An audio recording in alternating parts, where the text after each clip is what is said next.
Assalamualaikum warahmatullahi wabarakatuh. A'udzubillahi minasyaitonir rajim. Bismillahirrahmanirrahim. Alhamdulillahirabbil alamin. Wassalatu wassalamu ala asyrafil anbiya'i wal mursalin. Sayyidina Maulana wa nabiyyina wa habibina wa syafi'ina wa qudwatina wa uswatina Muhammadin sallallahu alaihi wasallam wa ala alihi wa ashabihi ajma'in. Allahumma faqihna fid din waftah alaina futuhal arifin waj'al a'malana khalisatan liwajhikal karim ya arhamar rahimin. Allahumma iftah alaina hikmatak wa anshur alaina min khazain rahmatika ya arhamar rahimin. Rabbi shrah li sadri wa yassir li amri wahlul 'uqdatam min lisani yafqahu qawli walhamdulillahi rabbil alamin. Amin. Qala al-musannif rahimahullahu ta'ala wa nafa'ana wa iyyakum bi'ulumihi fid dharain amin. Alhamdulillah, pertama dan selamanya marilah sama-sama kita panjatkan setinggi-tinggi kesyukuran kita kehadrat Allah Subhanahu wa taala, kerana pada malam ini Allah taala masih lagi membenarkan kita, masih lagi memberi peluang kepada kita untuk kita terus berada dalam rahmat Allah Subhanahu wa taala, diberikan daripada segala nikmat yang diberikan oleh Allah Subhanahu wa taala kepada sekalian hamba-hambanya. Syukur juga kita kepada Allah Subhanahu wa taala kerana pada malam ini juga masih lagi diberi keadaan kita masih lagi beriman kepada Allah taala, masih lagi ada rasa untuk kita beribadat kepada Allah taala. Juga syukur kita kepada Allah Subhanahu wa taala atas sebab kita dipanjangkan umur, untuk kita terus berada atas dunia, bagi kita menjadikan diri kita sebagai seorang hamba yang patuh dan taat kepada segala perintah Allah taala. Juga syukur kepada Allah Subhanahu wa taala kerana kita masih diberi kekuatan untuk kita hadir ke rumah Allah taala pada malam ini. Bila mana masih ramai lagi sahabat-sahabat kita di luar sana yang masih lagi berada dalam keadaan susah nak buat amal ibadat, hanyut dengan dunia. Tapi walau bagaimanapun Allah Ta'ala pilih kita untuk hadir ke rumah Allah, sama-sama buat amal ibadat, berada dalam majlis ilmu, pakat-pakat dengan perkongsian, mudah-mudahan memberi manfaat kepada kita untuk kita meneruskan kehidupan kita dengan baik, insya-Allah. Tuan-tuan, puan-puan yang dirahmati oleh Allah Subhanahu wa taala, insya-Allah pada malam ini sambung kuliah kita daripada kitab Fiqhus Shalah pada muka surat 41. Pada muka surat 41, dan kita masih lagi membincangkan apa yang dikatakan sebagai petua supaya kita sentiasa nak semaya. Di bahasa kita dia tulis petua supaya sentiasa mahu menunaikan semaya. Kenapakah pengarang kita ini memberi satu tunjuk ajar kepada kita ataupun panduan kepada kita supaya kita ni nak suruh rajin semaya semua, nak suruh kita ni nak kepada semaya? Sebab apa? Kerana memang kita, fitrah kita manusia kena sentiasa memperingati. Tu pun kadang-kadang bila-bila royak, bila-bila nasihat, bila-bila wiputu payah juga nak dekat semaya dia ni. Kapun lain lah, kapun ni bagus berlaku, rajin berlaku, alhamdulillah. Tapi noyaknya sikap kita sebagai seorang manusia, yang mana manusia asal daripada perkataan nasya, bahasa Arab nasya, yang bermaksud lupa. Maknanya banyak lupa. Mana kata lain, banyak keadaan kita lupa kepada Allah daripada kita ingat kepada Allah. Maka atas sebab itulah pengarang kitab Fiqh Shalah ini memberi gambaran ataupun petua supaya kita ni rajin seumur nak semaya. Dan pada kuliah-kuliah sebelum ini telah pun kita sebut, kita hurai bersama daripada 7 petua supaya kita ni nak menunaikan semayang. InsyaAllah kita masuk pada petua yang ke-8 pada malam ini, muka surat 41 baris yang ketiga daripada bawah ke atas. Maka kata pengarang kitab ini, perbanyakkan berdoa dan bermohon kepada Allah Ta'ala. Ini antara petua, cara-cara supaya kita ni jadi rajin seumur nak semaya. Maknanya kena banyakkan berdoa dan mohon kepada Allah Ta'ala. Kita rajin minta dengan Allah Ta'ala. Minta dengan Allah Ta'ala, pohon doa kepada Allah Ta'ala pada setiap waktu. Kenapa? Kerana doa merupakan wasilah. Doa juga kata ulama, ad-du'a'u sijnul mu'minin.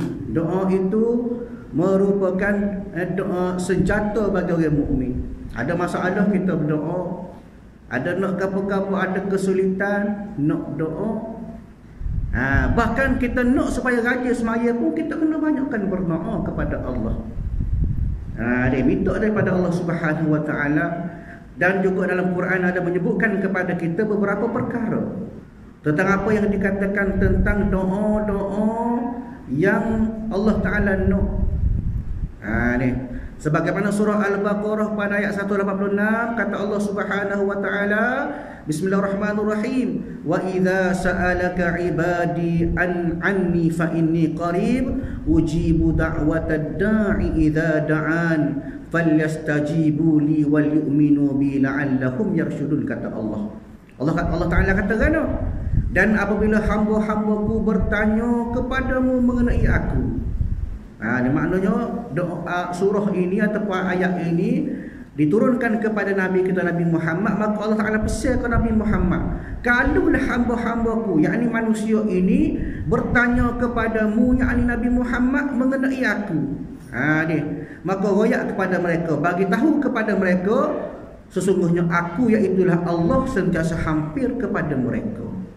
Ini satu perkataan ataupun satu kata-kata, satu firman Allah Ta'ala yang menyatakan kepada kita bahawasanya Allah Ta'ala hampir dengan kita.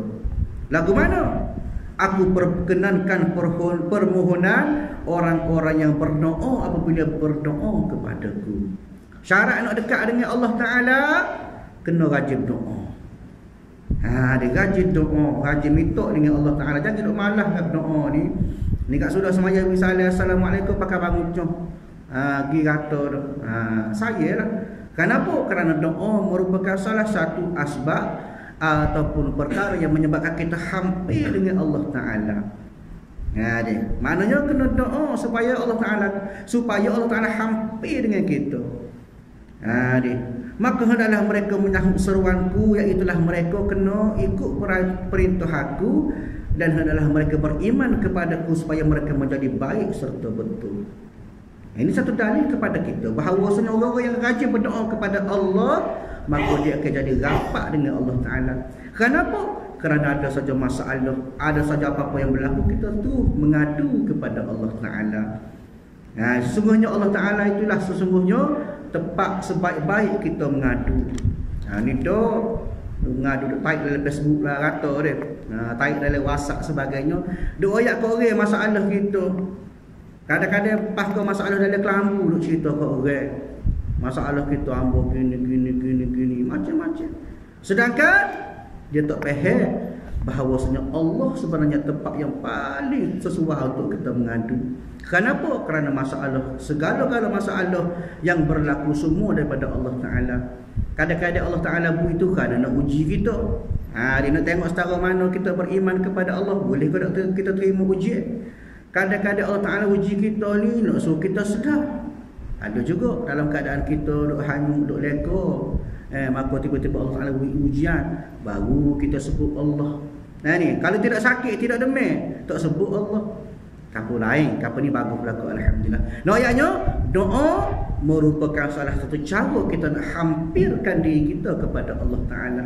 Kalau kita rasa kita ni malah doa, malah minta dengan Allah Ta'ala, maka maknanya kita masih lagi jauh daripada Allah Ta'ala. Di maknanya kena doa, juga kena minta doa supaya Allah Ta'ala kita rajin buat amal ibadat, termasuklah ibadat semaya yang kita kena buat setiap hari. Dan begitu juga kata Allah Subhanahu wa Ta'ala berkenaan dengan doa juga, hebat doa ni kata Allah Ta'ala daripada surah Al-Mu'minun, kata Allah Ta'ala, wa qala rabbukum ud'uni astajib lakum innal ladzina yastakbiruna an ibadati sayadkhuluna jahannama dakhirin, kata Allah. Allah Ta'ala ayat dah kepada kita, dan Tuhan kamu berfirman, kata Allah Ta'ala, berdoalah kamu kepadaku, nescaya aku perkenankan doa permohonan kamu. Asal kita minta ya, insya-Allah. Bagai minta, bagai boleh, bagai kanduk, bagai jadi. Dia itu ayat tu. Orang jual dia. Biasa kita dengar. Maknanya Bila kita minta, insya-Allah bila mana sesuai kena dengan kehendak Allah Taala, maka Allah Taala akan kabulkan doa kita. Cuma kita kena ingat, bukan semua benda yang kita minta Allah Taala beri. Dia bukan semua hak kita tak sah, benda tu tak jadi pada kita dah. Kenapa? Allah Taala sebut juga dalam Quran, kata Allah Subhanahu wa taala, asa an takrahu syai'an wa huwa khairul lakum fa asa an tuhibbu syai'an wa huwa syarrul lakum, kata Allah. Ada asa an takrahu syai'an, terkadang kadang-kadang benda tu kita tak sah, kita benci. Benda tu tak sah berlaku pada kita. Dia fahuwa khairul lakum, kata Allah. Tapi benda tu lah sebenarnya hak baik pada kamu. Fa asa an tuhibbu syai'an, kadang-kadang atas satu benda tu kita duk nak, kita duk minta, kita duk impi, duk sia malah dengan Allah Taala. Fahuwa syarrul lakum, kata Allah. Tetapi bahkan benda tu tidak baik pada kamu. Maka kadang-kadang inilah yang menentukan kadang-kadang doa kita tu hendak terima. Kenapa? Kerana ada sebab lah tu di sisi Allah Taala benda tu tak sesuai dengan kita. Pak kita dok bawa ke Allah Taala, kita dok doa sia malah tu hendak bui. Kadang-kadang kita dok minta harta, minta senang, tu hendak bui. Dia dok minta supaya kaya, banyak harta atas dunia. Dia bertahu-tahu duk minta, tak boleh kaya-kaya sepatutnya, duk main taruh sepatutnya. Tapi Tuhan tak beri. Kenapa? Boleh jadi Tuhan tahu dah kita bila mana kita kaya, kita akan sibuk dengan harta kita. Sebagaimana yang berlaku kepada Qarun, sepupu Nabi Musa alaihi wassalatu wassalam. Masa susah, bukan main rapat dengan Allah Ta'ala, rajin bersedekah, rajin infak walaupun tak ada harta. Ini sepupu Nabi Musa sendiri. Dia tak ada harta, rajin juga sedekah. Dia sekolah ada, dia dengan Tuhan pun baik, rapat, rajin pergi semaya semua jemaah dengan Nabi Musa. Tapi bila diberi kaya, maka dia lupa kepada Allah Taala. Ini ayat bahawasanya kadang-kadang kita duk nak tak kena dengan kehendak Allah Taala. Maka hak penting kita redha, syukur dengan kehendak Allah Taala semata-mata. Tuhan beri setakat tu lah. Mungkin itu yang terbaik bagi Allah Taala kepada kita. Tapi maknanya kena doa, dari segi doa kena minta. Dia tambah-tambah ad-du'a bil khair, doa dengan kebaikan. Contoh kata doa nak suruh kita sihat, boleh buat amal semua. Dia boleh puasa sunat semua, boleh semaya semua, boleh mari masjid semua. Kena doa. Maka sebab itulah pengarang kita sebut dah saat ni, kita kena banyakkan doa, minta dengan Allah Taala supaya kita ni mengekali atas kita supaya rajin buat semaya ataupun amal ibadat lain. Sebab apa kadang-kadang doa ni sebagai satu cara kita nak cah bateri kita. Tu pun kadang-kadang doa galik-galik pun cara-cara juga. Kapan naik lah, kapan ni bagus berapa rajin lah, kepenuh semua balas. Ayatnya doa itu kena berbanyakkan, minta semua dengan Allah Ta'ala. InsyaAllah, maka Allah Ta'ala kata aku akan perkenankan, aku akan beri kepada kamu. Astajib lakum, aku akan beri, kata Allah. Innal ladzina istakbiruna an ibadati, kata Allah, sesungguhnya orang-orang yang sombong, takabur daripada beribadat dan berdoa kepadaku. Ni ciri-ciri orang yang takabur, ciri-ciri orang yang sombong dengan Allah Ta'ala. Saya dakhuluna jahannam dakhirin, kata Allah. Mereka-mereka inilah akan masuk neraka jahannam dalam keadaan hina. Apa maksud sombong? Maknanya kita tak minta dengan Allah Ta'ala, kita tidak berdoa sedangkan kita ada hajat. Dia hajat kita ada, pasal kita ni makhluk, kita ni berhajat. Tapi kita tak minta dengan Allah Ta'ala, sombong kita dengan Allah Ta'ala. Dia maknanya nak kepada kita sentiasa mengadu, tak minta apa-apa pun tak apa, mengadu setiap masalah kita dengan Allah Ta'ala. Bangun malam, kalau ulama dulu, orang alim dulu, bangun malam jinjing kaki, tak siapa orang dengar, tak siapa tahu dia ni bangun malam, kemudian dalam masa yang sama menangis tiap-tiap malam mengadu kepada Allah. Tepat dia nak luah masalah, ada masalah pada semaya, ajak dia qiyamul lail, minta dengan Allah Ta'ala dengan seminta-minta. Kenapa? Doa orang yang sedang qiyamul lail tengah malam tu tak ada dah hijab dia dengan Tuhan. Direct dia dengan Allah Ta'ala. Ayatnya dia kita rajin minta dengan Allah Ta'ala. Mintalah doa yang baik-baik, minta kita sihat, minta rezeki kita, minta panjang umur. Jangan minta benda pelik-pelik lah. Maknanya minta biar Allah Ta'ala kekalkan kita dalam keadaan kita taat atas perintah Allah Ta'ala. Termasuklah kita bangun semaya, mendirikan semaya kita setiap masa. Itu yang tenaga, tak apa dah suruh kita berlima semaya. Ni kadang-kadang Tuhan beri juga tenaga buat benda lain. Dia kuat tu benda lain gagah kuatnya kita. Tapi bila sampai bab semaya lembek mentah. Ini masalah. Nak supaya diberi aunillah, pertolongan daripada Allah supaya kita sentiasa kuat buat amal ibadat kepada Allah Taala. Dia. Begitu juga Allah Taala sebut pula ada surah lain, surah Al-Anfal. Allah Taala kata istastaghithuna rabbakum fastajaba lakum anni mumiddukum bi alfin minal malaikati murdifin, kata Allah. Dan ingatlah ketika kamu memohon pertolongan kepada Tuhan kamu dan dia perkenankan permohonan kamu, sesungguhnya kata Allah, aku akan membantu kamu dengan 1000 daripada malaikat yang datang berturut-turut. Ini satu jaminan daripada Allah Taala. Bila mana kita minta bantuan daripada Allah Taala, insya-Allah Allah Taala akan bantu kita. Nak dia minta ya. Pertama-tama pada bab kita buat amal ibadat. Maknanya kita banyakkan doa dan bermohon kepada Allah Ta'ala pada setiap waktu, setiap masa untuk mendapatkan taufik. Taufik ini maknanya rasa kita tu nak buat amal, nak buat kebaikan. Bukan taufik nama orang ni. Taufik hidayah. Bukan.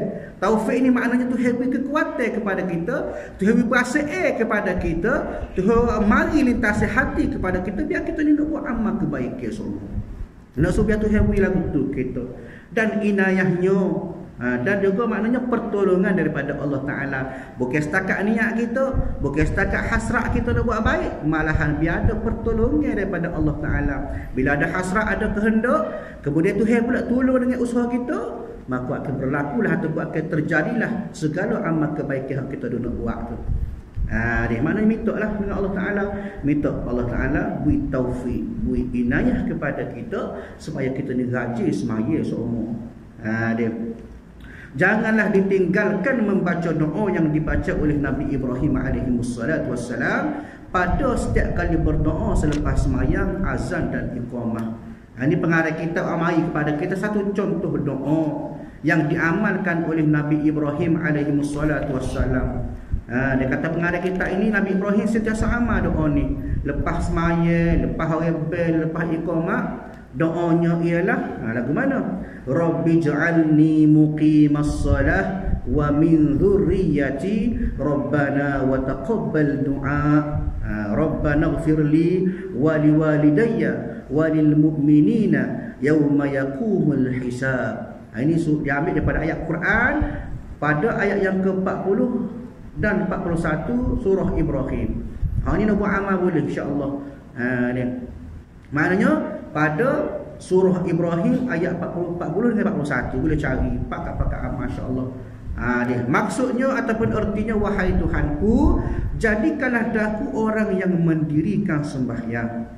Maknanya suruh kita ni rajin sembahyang. Minta doa biar kita rajin mengerjakan sembahyang.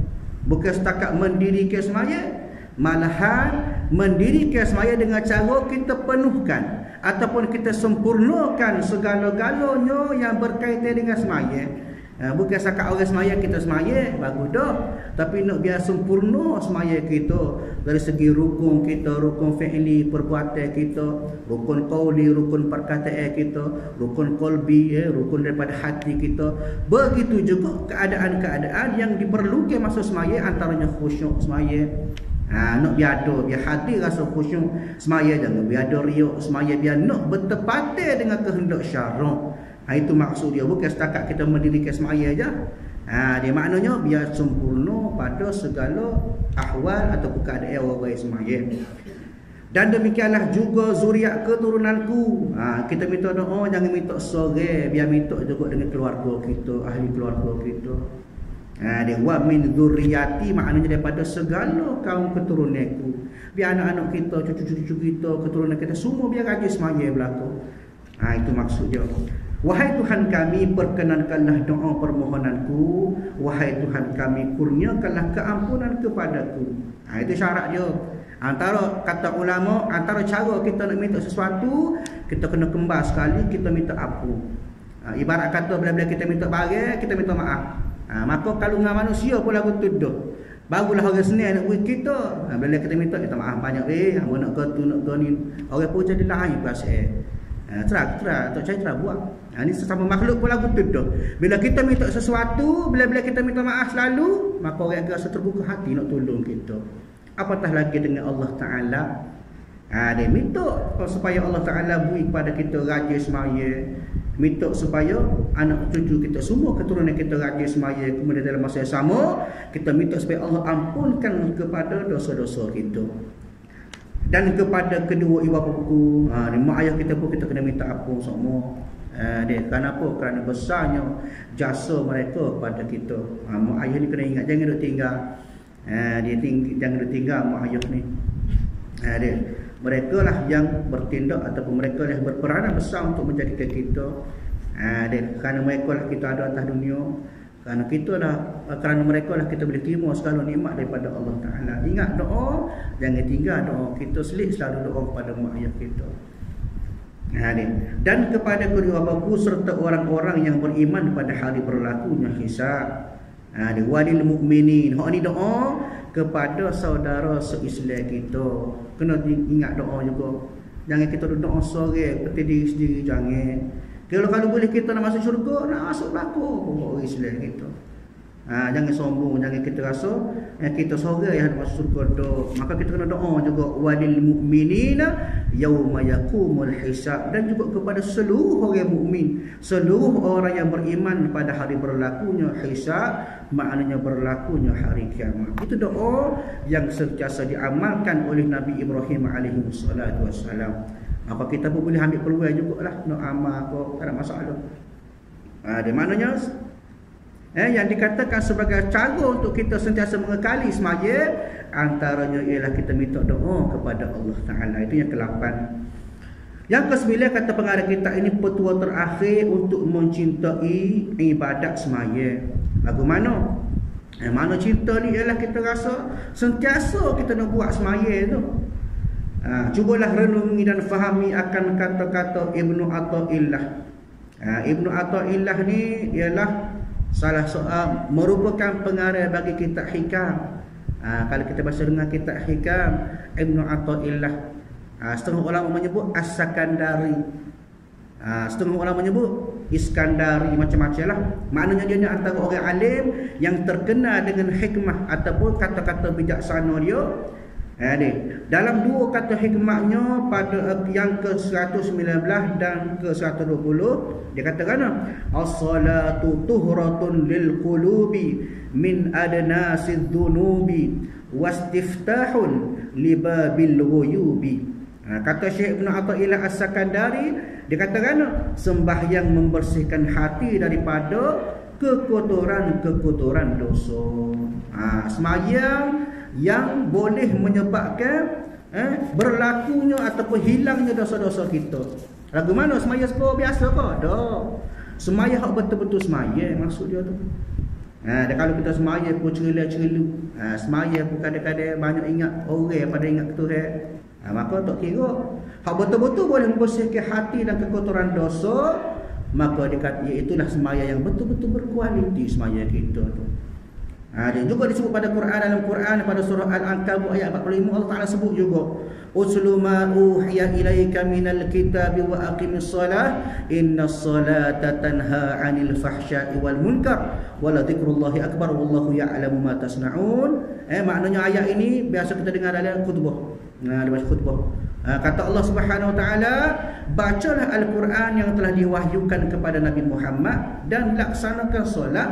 Sesungguhnya solat itu mencegah dari perbuatan keji dan mungkar. Quran pun sebut.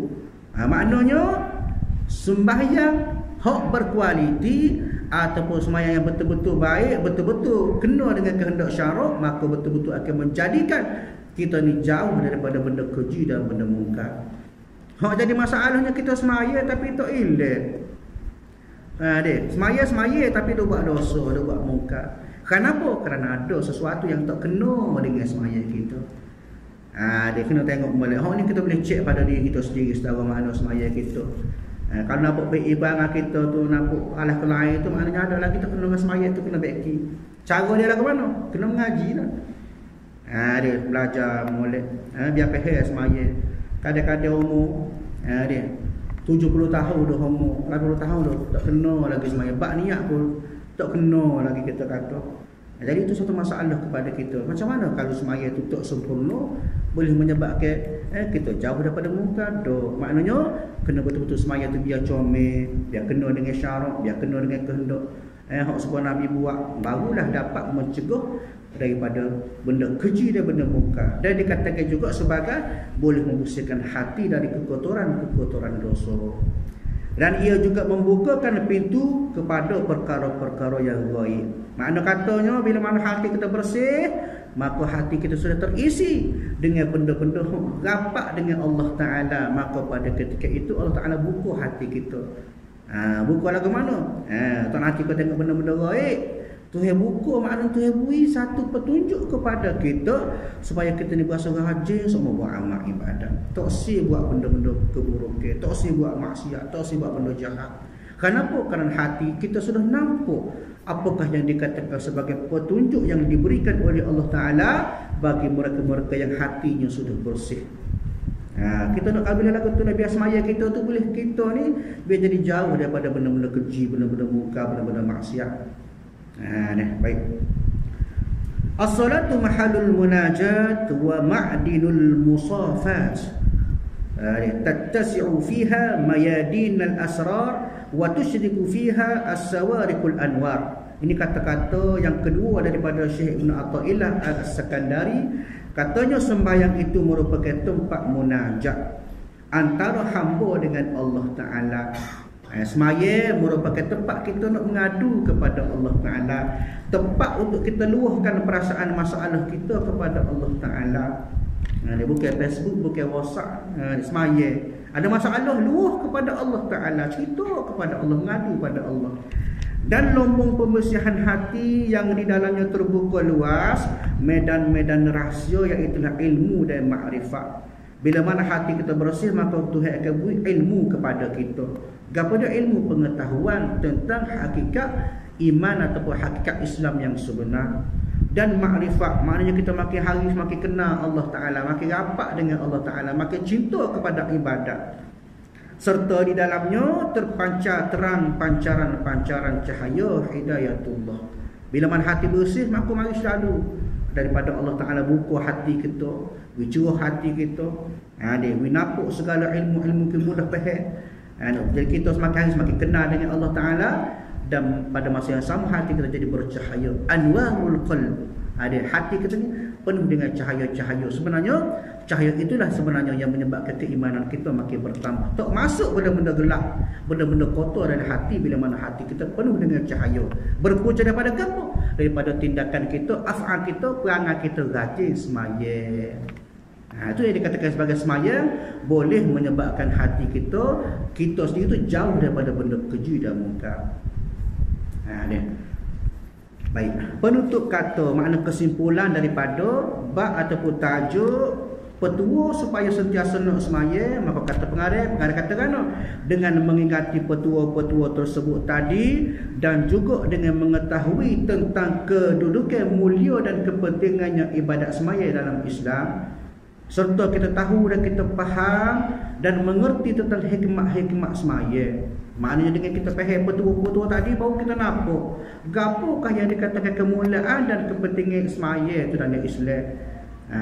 Dan juga kita faham, kita tahu gapo dia ke hikmah-hikmah sembahyang. Maknanya kelebihan-kelebihan itu Tuhan beri kepada orang hak sembahyang, serta dengan adanya perasaan takut terhadap dosa dan seksa yang akan menimpa orang yang meninggalkan sembahyang. Maknanya kita faham, kita tahu dah gapo dia yang disebut oleh pengarang kita ini kepada kita, apakah yang dikatakan sebagai dosa ataupun seksa balasan bagi orang-orang yang tinggal sembahyang. Banyak disebut oleh para ulama kepada kita, kena faham bahawasanya semaya itu bukan benda yang ringan. Bahkan kata hadis Nabi SAW, inna awwala ma yuhasabu bihil abdu yaumal qiyamati min amalihi salatu. Kata Nabi SAW, satu hadis yang diriwayatkan oleh Imam At-Tirmizi rahimahullahu ta'ala kepada kita, kata Nabi, perkara pertama hak mula-mula Tuhan soal, mula-mula Tuhan tanya dalam kubur seksa pada hari akhirat, apa dia? salatu. Semaya dia dulu Tuhan tanya. Fa in sallahat faqad aflaha wa anjah wa in fasadat faqad khaba wa khasir. Nabi kata kalau semaya dia tu sempurna benar, maka jika baik solatnya maka dia akan berjaya dan dia termasuk daripada kalangan orang yang menang. Dan jika semaya dia kurang iaitu tidak benar, maka dia akan rugi dan menyesal pada hari kiamat tersebut. Maknanya Tuhan tanya kita mula-mula bila kita duduk dalam kubur pada hari akhirat nanti, semaya mula-mula Tuhan tanya. Tak masuk lagi bab lain, bab semaya dulu mula-mula. Lagu mana semaya kita? Pas kita ni kadang-kadang semaya ni kena kodok. Sebab itu kadang-kadang bila kita baca daripada surah Al-Lail, daripada surah kita baca Ar-Ra'aital ladzi yukazzibu tu, sampai ayat tu fawailul lil musallin, kata Allah, dan neraka welah bagi orang-orang yang semaya. Tengok orang semaya pun Tuhan saya ada neraka we lagi. Dia apa sebab dia? Dia alladzina hum fawailul musallin alladzina hum fi salatihim sahun. Maknanya Tuhan cakap api neraka bagi orang yang semaya, tetapi dalam semaya dia tu sahun, bermalas-malas. Semaya tapi menebing. Setengah ulama sebut sahun maknanya bermalas-malas tu lagu mana? Malas itu ialah sama ada dia melenguh-lenguh ke semaya, dia pelambat semaya, ataupun dia semaya tu sampai ke waktu di luar pada waktu semaya. Semaya zuhur dia semaya dalam waktu asar. Itu dimaksud oleh golongan orang-orang yang sahun, orang-orang yang melambat-lambat ke semaya. Setelah orang semaya pun Tuhan cakap neraka tu. Apa tak lagi orang tak semaya? Mungkin 2 kali ganda lah Tuhan beri tu. Maknanya di sini satu gambaran bahawasanya semaya bukan sekadar semaya. Nak semaya biar kena dengan cara dia. Ni orang semaya kita semaya, orang sah kita tak sah. Ada ramai. Bukan kapal ni lah, kapal ni bagus belakang semaya. Maknanya semaya dia tu kena jaga dari segi hukum dia, dari segi syarat dia, dari segi perkara-perkara membatalkan solat dia kena jaga beringat. Barulah dikira semaya itu sebagai sembahyang yang betul-betul berkualiti, sembahyang yang dikira termasuk daripada kalangan orang-orang yang betul-betul mengerjakan semaya. Esok-esok menyesal kita kalau kita tak menitik berat soal semaya. Masa tadunya sedap dia. Maknanya bagi orang-orang yang betul-betul jaga semaya, insya-Allah pada hari akhirat nanti bila mana selesai pada hisab bab semaya, maka dia boleh kira pula bab lain pula, hisab pada bahagian lain pula. Kalau kita kalau kena bab semaya tu lekat dah, fade dah, maka di situlah kita akan kekal sampai selesai. Dia setengah orang masuk neraka kerana tak sempurna pada semaya. Dia bab mula-mula tu lekat dah masuk neraka dah. Masuk bab lain tu tak masuk lagi. Ayatnya awal-awal benda yang disoal oleh Allah Taala pada hari akhirat ialah semaya. Di maknanya kita pokok mana pun biar semaya kita tu comel lah. Bukan setakat comel, bukan setakat rajin, biar betul-betul kena dengan kehendak yang dikehendaki oleh syarak dan dikehendaki oleh Nabi sallallahu alaihi wasallam. Dia kita kena ingat dia banyaknya disebut dalam Quran tentang balasan orang-orang yang tinggal semaya. Dia bahkan kata Nabi sallallahu alaihi wasallam, al-ahdul ladzi bainana wa bainahum as-salah faman tarakaha faqad kafara. Kata Nabi kata perjanjian di antara kami dengan orang munafik ialah dengan solat. Dia maka sesiapa hok tinggal semaya, maka sesungguhnya dia telah menjadi kafir. Ini satu kata-kata daripada Nabi. Nabi ayat tu, kalau tinggal semaya maka kufur dia. Kemudian menurut ulama cerita kepada kita ada 3 kategori, 3 bahagian orang yang tinggal semaya. Yang pertama iaitu orang yang tinggal semaya kerana dia engkar. Dia tinggal semaya kerana dia tak percaya ke semaya, dia malas semaya. Dia tahu semaya itu wajib, tapi dia malas, tak sibuk juga. Maka jumhur ulama, seluruh daripada kalangan ulama mengatakan bahawa orang lagu ni adalah hukum dia kafir. Tinggal semaya kerana ingkar, kafir. Kena ingat molek, jangan buat buram benda lagu ni.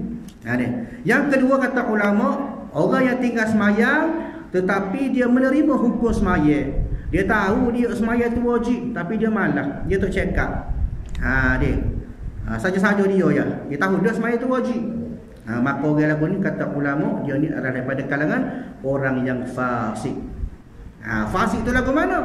Fasik ialah sama ada dia ni berkekalan buat dosa besar ataupun dia kekal atas dosa kecil. Maknanya dia ni sentiasa buat dosa kecil. Dia tu buat semua dosa kecil.